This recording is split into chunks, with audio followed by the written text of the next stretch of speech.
sebenarnya hal ko nyela to ar anjom ako tahle amak nyutum lay me Inyak nyutum do Sumitra Besra. che Sumitra Besra. Sumitra Besra bang अच्छा ठीक আর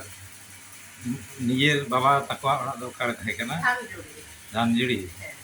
ধানজুড়ি নয়া Birampur bang Heh, Dinajpur ভিতরি আচ্ছা ঠিক গিয়া আর তাহলে আবেন মাবেন ঘারজ কেন bang Heh. ঘারজ কেতাবেন দাদা মা তে nyutum ma Ganesh Soren Ganesh Soren. ado uni do note advocate hoy thahe kana note abar professor hoy thahe kana Heh. ado ka jasti de ব্যবহার kana advocate Ganesh Soren se professor Ganesh Soren Advocate Ganesh Soren. advocate Ganesh Soren no to স্বাধীন মতো মানে পরিচিত স্বাধীন পরিচিত no to স্বাধীন business thahe kana ঠিক gya ado am lay dadi ani do professor হিসেব do tina bochore job leta na college re do মোটামুটি হয়তো মানে উনিয়াক মানে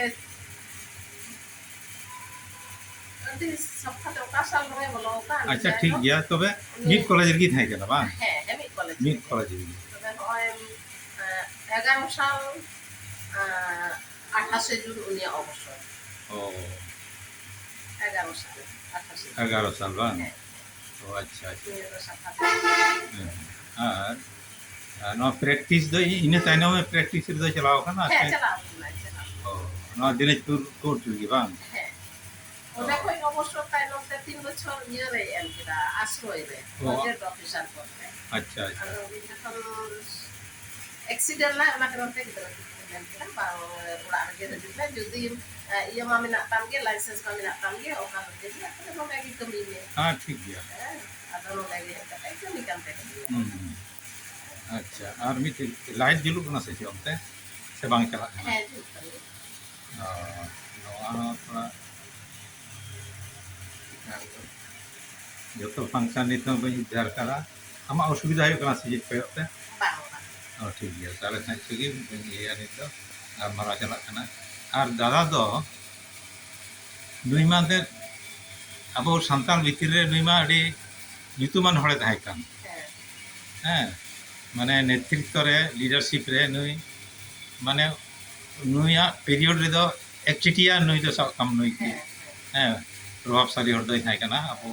আর নুইয়া ব্যাকগ্রাউন্ড রে ñelok kana নুই দো রাশি বিশ্ববিদ্যালয় কে পড়াওয়াই লা বা রাশি বিশ্ববিদ্যালয় আর সাগরাম হোস্টেল রই থাই কানা বাস হ্যাঁ সাগরাম হোস্টেল হ্যাঁ ওনা দো প্রায় সান্তাল কো দো থাই কানা আর সাগরামা নেতৃত্ব থেকে নুইয়া মানে চিন্তা ভাবনা যে তুখড় তাই ও আচ্ছা আচ্ছা সাগরামা ইয়ে থেকে ও উনিয়া মধ্যে অবদান মেনা তাহলে কন্ট্রিবিউশন মেনা ও তাহলে তো আᱹᱰᱤ ভাগে হ্যাঁ আচ্ছা উনি সাগরাম উনি অবশ্য আᱹᱰᱤ প্রভাবশালী আবো সান্তাল ভিতর বাংলাদেশে উনি দই তাই কানা হ্যাঁ আর উনিগে ওনা হোস্টেল দই মানে প্রতিষ্ঠা লেদা যেন হড় হপন কো লহা জ্বালা আর নয় দাদা তাকো অন্তে কো তাই কানা কো আর নয় নোডে হেই কাতে ইᱧ যখন হেই না দিনাজপুর নোডে দো দাদা তাকো দন্তে একচিটিয়া মানে নেতৃত্ব ᱨᱮᱠᱚ ᱛᱟᱦᱮᱸ ᱠᱟᱱᱟ হ্যাঁ আর নয় তিহিᱧ একাডেমি যেটা আবো আদিবাসী একাডেমি নয়া মানে সরকারাᱜ মানে পুরা নিত দো সাপোর্ট চালাক কানা হ্যাঁ সাপোর্ট চালাক কানা আদো নয়া মিটেন দাদাওয়াগ মিটেন নয়া মিটেন কন্ট্রিবিউশন বলা যায় নিয়া বিজয় বলা যায় হ্যাঁ আদো যাই হোক চিকামতে ধরতি দো চালা হয়ে তাবন গিয়া নয় বগিয়া বনা কিন্তু ওকা হরে উদু অটো বন আবো নি খুব ভাগী হর কানা নি দো মানে উনি লেখা বরম হড় বাকো সেন দাঁড়িয়া কানা হ্যাঁ ওনা কানা হর দো ঠিকই উদু আবনা কিন্তু ওনা হরতে তাড়াম কান গিয়া বন কিন্তু যুগ হিসাব দো আরহন লটু না যুগ তাই কানা হ্যাঁ আচ্ছা ঠিক গিয়া আদো দাদা মা উনি জন্মস্থান দো চেত আতো কান তায়া কান্টাড় ঘুটু নোয়া দো বিরল কানা বা বিরল ঠিক গিয়া আদো ওনা ভেরাডাঙ্গি ধরি দই চালাও কান গিয়া আদো কান্টাড় ঘুটু তাহলে চালা আবন আর হ্যাঁ চালা কোনো একদিন প্রোগ্রাম হয় প্রোগ্রাম ওঁডে উনিয়া যেহেতু জন্মস্থান কান তায়া উনিয়া মিটি স্মৃতি মেনা ওঁডে হ্যাঁ ᱟᱨ ᱱᱚᱰᱮ ᱫᱚ ᱯᱚᱨᱤᱵᱟᱨ ᱡᱟᱭᱦᱳᱠ ᱱᱤᱛᱚᱜ ᱟᱫᱷᱩᱱᱤक ᱡᱩᱜᱽ ᱨᱮᱫᱚ ᱟᱵᱚ ᱫᱚ ᱥᱚᱦᱚᱨ ᱨᱮᱵᱚᱱ ᱦᱮᱣᱟ ᱪᱟᱵᱟᱭᱮᱱᱟ ᱛᱚ ᱟᱫᱚ ᱴᱷᱤक ᱜᱮᱭᱟ ᱟᱨ ᱩᱱᱤ ᱢᱟ ᱮᱱᱛᱮᱫ ᱢᱟᱱᱮ ᱜᱨᱚᱦᱚᱱ ᱡᱳᱜᱽᱜᱚᱛᱟ ᱢᱟ ᱡᱚᱛᱚ ᱦᱚᱲ ᱫᱤᱠᱩ ᱡᱚᱛᱚ ᱦᱚᱲ ᱛᱟᱞᱟ ᱨᱮᱜᱮ ᱩᱱᱤᱭᱟᱜ ᱛᱟᱦᱮᱸ ᱠᱟᱱ ᱛᱟᱭᱟ ᱦᱮᱸ ᱤᱧᱦᱚᱸ ᱚᱱᱟ ᱠᱚᱫᱚ ᱤᱧ ᱢᱮᱫ ᱛᱮᱧ ᱧᱮᱞ ᱟᱠᱟᱫᱟ ᱟᱨ ᱟᱢ ᱢᱟ ᱮᱱᱛᱮᱫ ᱯᱚᱨᱤᱵᱟᱨ ᱨᱮᱱ ᱠᱟᱱᱟᱢ ᱟᱢ ᱢᱟ ᱡᱚᱛᱚ ᱜᱮᱢ ᱵᱟᱲᱟᱭ ᱦᱮᱸ ᱟᱫᱚ ᱴᱷᱤक ᱜᱮᱭᱟ ᱟᱫᱚ ᱱᱤᱛ ᱟᱯᱮ ᱩᱱᱤᱭᱟᱜ ᱚᱵᱚᱜ ᱵᱟᱹᱱᱩᱭ ᱨᱮ ᱱᱤᱛ ᱫᱚ ᱵᱟᱹᱵᱩ ᱢᱟ ᱟᱵᱮᱱ ᱢᱟ ᱱᱩᱭ ᱨᱟᱢ ᱵᱟᱹᱵᱩ ᱵᱟᱝ ᱚ ᱟᱪᱪᱷᱟ ᱩᱱᱤ ᱦᱚᱸ ᱱᱟᱜ lang hoya mis moy ne jenai Babu? Apa bu? Bagaimana? अच्छा ठीक है ᱟᱫᱚ ᱩᱱᱤ ᱦᱚᱸ ᱯᱚᱨᱤᱪᱚᱭ ᱡᱮᱦᱮᱛु ᱢᱤᱫᱴᱮᱱ ᱩᱱᱤ ᱫᱚ ᱯᱚᱨᱚᱵᱚᱨᱛᱤ ᱯᱨᱚᱡᱚᱱᱢᱚ ᱠᱟᱱᱟᱭ ᱛᱚ ᱦᱮᱸ ᱟᱨ ᱱᱚᱣᱟ ᱫᱚ ᱢᱟᱱᱮ ᱟᱵᱚ Hajung me?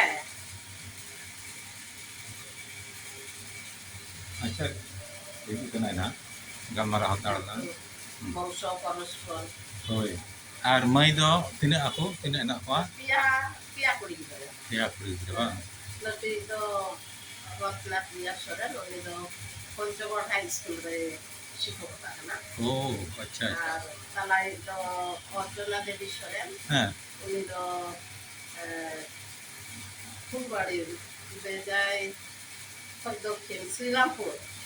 ও আচ্ছা আচ্ছা উনি জামাই করা হলে গিয়েছে প্রিয়া আচ্ছা আর উনি হলে গিয়ে মিড স্কুলের বিকেল ও বানাহাতের শিক্ষকতা আচ্ছা আচ্ছা আচ্ছা আর তাহলে ᱠᱟᱹᱴᱤᱡ ᱢᱟᱹᱭ ᱱᱤᱛ ᱫᱚ ᱢᱮᱱᱟᱭᱟ ᱚᱲᱟᱜ অনুরাধা সোরেন উনি do ᱤᱭᱟᱹ ᱵᱟᱹᱵᱩ ᱤᱭᱟᱹ ᱱᱟᱥᱮᱱᱟᱜ ᱱᱚᱣᱟ ᱥᱟᱢᱟᱝ ᱥᱮᱫ ᱦᱤᱡᱩᱜ ᱛᱟᱵᱚᱱ ᱢᱮ ᱦᱮᱸ ᱴᱷᱤᱠ ᱜᱮᱭᱟ ᱤᱭᱟᱹ ᱢᱟ ᱟᱢᱟᱜ ᱧᱩᱛᱩᱢ ᱞᱟᱹᱭ ᱢᱮ ᱤᱧᱟᱹᱜ ᱧᱩᱛᱩᱢ ᱫᱚ ᱨᱟᱢ ᱥᱚᱨᱮᱱ ᱨᱟᱢ ᱥᱚᱨᱮᱱ ᱦᱮᱸ ᱟᱪᱪᱷᱟ ᱟᱢᱟᱜ ᱵᱟᱵᱟ ᱢᱟ ᱮᱱᱛᱮᱫ ᱮᱰভᱳᱠᱮᱴ ᱜᱚᱱᱮশ ᱥᱚᱨᱮᱱ ᱵᱟᱝ ᱟᱫᱚ ᱪᱮᱫ ᱞᱮᱠᱟᱢ ᱵᱩᱡᱷᱟᱹᱣ ᱵᱟᱲᱟᱭᱮᱫᱟ ᱵᱟᱵᱟ ᱪᱮᱫ ᱞᱮᱠᱟᱭ ᱛᱟᱦᱮᱸ ᱠᱟᱱᱟ ᱟᱢᱟᱜ ᱦᱩᱫᱤᱥ ᱨᱮ ᱟᱨ ᱤᱧᱟᱹᱜ ᱦᱩᱫᱤᱥ ᱨᱮᱢᱟ ᱥᱮ ᱫᱤᱥᱟᱹ ᱨᱮ ᱩᱱᱤᱭᱟᱜ ᱡᱮ কার্যক্রম হ্যাঁ যেগুলো সংগঠনমূলক কামি তাহা কান তায়া হ্যাঁ তাছাড়া নিজস্ব কর্মজীবনে যেগুলো কামি তাহা কান তায়া হ্যাঁ সেটা প্রফেসর জীবনে হোক এমনকি ওকালতের জীবনে হোক হ্যাঁ হ্যাঁ সবসময় এটি ভাগিন বিষয় পারিয়া আচ্ছা আচ্ছা আচ্ছা এবং আমি কিন্তু ঠিক গাড়ি কথা হ্যাঁ বাস্তব জীবনে হোক বা মানসিকভাবে হোক ও সবসময় কি এটি যতদিনে তাহা কানা আর কি এটি কেটে এবং দাঁড়িয়ে বুঝেও কথা ও তাহলে তো মানে আᱹᱰᱤ মানে আদর্শ আমরা ᱧᱮᱞ ᱛᱤᱭᱳᱜ ᱠᱟᱫᱟ আদর্শ বা অনুপ্রেরণা লেখান মিটা হল গিয়ে ᱟᱪᱪᱷᱟ ᱟᱪᱪᱷᱟ ᱟᱹᱰᱤ ᱵᱷᱟᱜᱮ ᱟᱨ ᱤᱧ ᱟᱢᱟᱜ ᱠᱟᱛᱷᱟ ᱥᱚᱸᱜᱮ ᱱᱚᱣᱟᱧ ᱡᱩᱨᱤᱭᱟ ᱱᱚᱣᱟ ᱪᱮᱫᱟᱜ ᱤᱧ ᱡᱩᱨᱤᱭᱟ ᱩᱱᱤ ᱫᱚ ᱟᱥᱚᱞ ᱨᱮ ᱤᱧ ᱦᱚᱸ ᱚᱱᱠᱟᱱ ᱤᱭᱟᱹ ᱚᱱᱩᱯᱨᱮᱨᱚণᱟᱧ ᱧᱟᱢ ᱠᱟᱫᱟ ᱵᱩᱡᱷᱟᱹᱣ ᱟᱫᱚ ᱚᱱᱟ ᱠᱟᱨᱚᱱ ᱛᱮ ᱵᱟᱹᱧ ᱦᱤᱲᱤᱧ ᱫᱟᱲᱮᱭᱟᱯᱮ ᱠᱟᱱᱟ ᱱᱚᱜᱼᱚᱭ ᱟᱭᱢᱟ ᱵᱚᱪᱷᱚᱨ 18 ᱵᱚᱪᱷᱚᱨ ᱵᱟᱹᱧ ᱛᱟᱦᱮᱸ ᱠᱟᱱᱟ ᱦᱮᱡ ᱛᱚᱨᱟ ᱠᱤᱱᱛᱩ ᱟᱯᱮ ᱴᱷᱮᱱ ᱤᱧ ᱦᱮᱡ ᱱᱟᱯᱮᱧ ᱦᱤᱨᱤ ᱠᱮᱫ ᱯᱮᱭᱟ ᱦᱮᱸ ᱫᱤᱱᱟᱡᱽᱯᱩᱨ ᱦᱮᱡ ᱛᱚᱨᱟ ᱟᱫᱚ ᱚᱱᱟ ᱴᱷᱤᱠ ᱜᱮᱢ ᱞᱟᱹᱭ ᱠᱮᱫᱟ ᱡᱩᱨᱤᱭᱮᱱᱟ ᱦᱮᱸ ᱤᱧᱟᱹᱜ ᱡᱤᱵᱚᱱ ᱥᱚᱸᱜᱮ ᱛᱮ ᱤᱧ ᱦᱚᱸ ᱩᱱᱤᱭᱟᱜ ᱟᱫᱚᱨᱥᱚᱧ ᱫᱤᱥᱟᱹᱭ ᱛᱟᱭᱟ ᱚᱱᱩᱯᱨᱮᱨᱚণᱟ ᱟᱨ ᱚᱱᱟ ᱠᱟᱛᱷᱟᱢ ᱞᱟᱹᱭ ᱛᱤᱭᱳᱜ ᱠᱮᱫᱟ ᱟᱫᱚ ᱟᱢ ᱦᱚᱸ ᱟᱭᱢᱟ ᱥᱟᱨᱦᱟᱣ ᱟᱨ ᱱᱤᱛ ᱫᱚ ᱡᱟᱭᱦᱳᱠ ᱢᱟᱱᱮ শূন্যতা তৈরিᱭᱮᱱᱟ ᱟᱫᱚ ᱮᱱᱦᱚᱸ ᱟᱹᱰᱤ ᱫᱩᱠ ᱨᱮᱭᱟᱜ ᱠᱟᱛᱷᱟ ᱫᱚ ᱟᱞᱚᱢ ᱞᱟᱹᱭᱟ ᱦᱮᱸ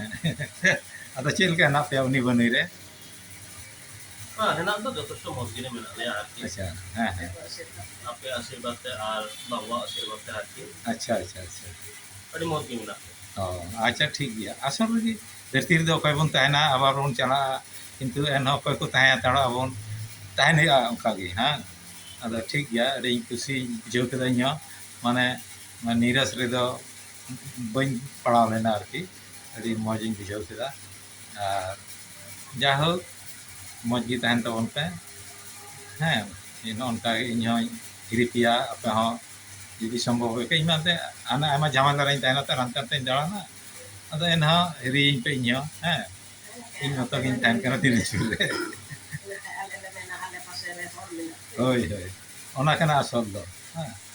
ᱟᱹᱰᱤ ᱟᱸᱴ ᱵᱟᱵᱚᱱ ᱦᱤᱨᱤ ᱨᱮᱦᱚᱸ ᱡᱮᱴᱩᱠᱩ ᱥᱚᱢᱵᱷᱚᱵ ᱢᱤᱱᱤᱢᱟᱢ ᱟᱨᱠि ᱤᱱᱟᱹ ᱴᱩᱠᱩ ᱟᱨᱠि ᱚᱱᱟ ᱟᱨ ᱚᱱᱮᱢ ᱢᱮᱱ ᱠᱮᱫ ᱚᱱᱮ ᱦᱤᱞᱤ ᱟᱢᱮᱢ ᱢᱮᱱ ᱠᱮᱫ ᱡᱮ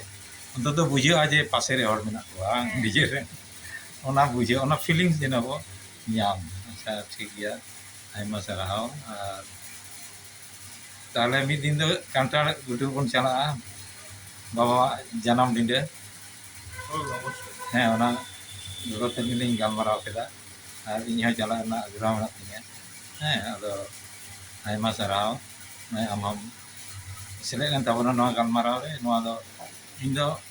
ᱢᱤᱰᱤᱭᱟ ᱨᱤᱧ ᱟᱹᱜᱩᱭᱟ ᱱᱚᱣᱟ ᱫᱚ ᱟᱭᱢᱟ ᱪᱮᱱᱮᱞ ᱨᱮ ᱪᱟᱞᱟᱜᱼᱟ ᱥᱟᱨᱟ ᱳᱣᱟᱨᱞᱰ ᱨᱮ ᱦᱮᱸ ᱟᱫᱚ ᱱᱚᱣᱟ ᱫᱚ ᱡᱟᱭᱦᱳᱠ ᱟᱵᱚ ᱥᱟᱱᱛᱟᱲ ᱠᱚᱜᱮ ᱡᱟᱹᱥᱛᱤ ᱠᱚ ᱵᱩᱡᱷᱟᱹᱣᱟ ᱟᱫᱚ ᱛᱷᱚᱲᱟ ᱤᱝᱨᱮᱡᱤ ᱛᱮ ᱱᱟᱥᱮᱧ ᱨᱚᱲᱟ ᱦᱮᱸ ᱟᱫᱚ ᱠᱚᱥᱴᱚ ᱵᱮᱱ ᱟᱹᱭᱠᱟᱹᱣᱟ ᱛᱷᱚᱲᱟᱧ ᱞᱟᱹᱭ ᱠᱚᱣᱟ ᱮᱱᱛᱮᱫ ᱤᱧᱨᱮᱱ ᱟᱭᱢᱟ ᱵᱚᱱᱫᱷᱩ ᱦᱮᱱᱟᱜ ᱠᱚᱣᱟ ᱡᱮᱦᱮᱛᱩ ᱥᱟᱨᱟ ᱳᱣᱟᱨᱞᱰ ᱨᱮ ᱱᱤᱭᱟᱹᱜᱮ ᱮᱠᱪᱩᱭᱮᱴᱤ ᱦᱚᱲ ᱛᱮᱫᱚᱧ ᱤᱭᱟᱹ ᱠᱮᱫ ᱛᱟᱵᱚᱱᱟ ᱥᱟᱠᱷᱟᱛᱠᱟᱨ ᱫᱚᱧ ᱦᱟᱛᱟᱣ ᱠᱮᱫᱟ ᱟᱨ ᱠᱷᱟᱹᱞᱤ ᱤᱝᱨᱮᱡᱤ ᱛᱮᱜᱮ ᱟᱫᱚ ᱱᱤᱛ ᱛᱷᱚᱲᱟ ᱠᱚᱧ ᱞᱟᱹᱭ ᱠᱚᱣᱟ ᱦᱮᱸ My dear friends, good morning others and good evening and today I am going to meet we are going to discuss with our friends and relatives and the deceased one was Advocate Ganesh Soren. He was very familiar and very dominant here in Dinajpur and he Ram Soren is the son of our friend Advocate Ganesh Soren and she is his wife. Yeah, hiling itu menjadi ke lain kami dam Sumitra Sumitra Besra. She is Sumitra and she is now here in the family. So dear friends, I came here to visit them and to talk after his in the absence of our friend Advocate Ganesh Soren. And now we are happy. I am also happy to meet them. Ado moj given ikeuda aben helite. হ্যাঁ Oh yes, they are also very feeling pleased. Am heliche menda. হ্যাঁ হ্যাঁ বুঝলি Oh, acha, thik hai, very good. So they are also feeling very nice. So my dear friends, we will meet again and thank you and see you and follow us please. Okay, bye now. Thank you.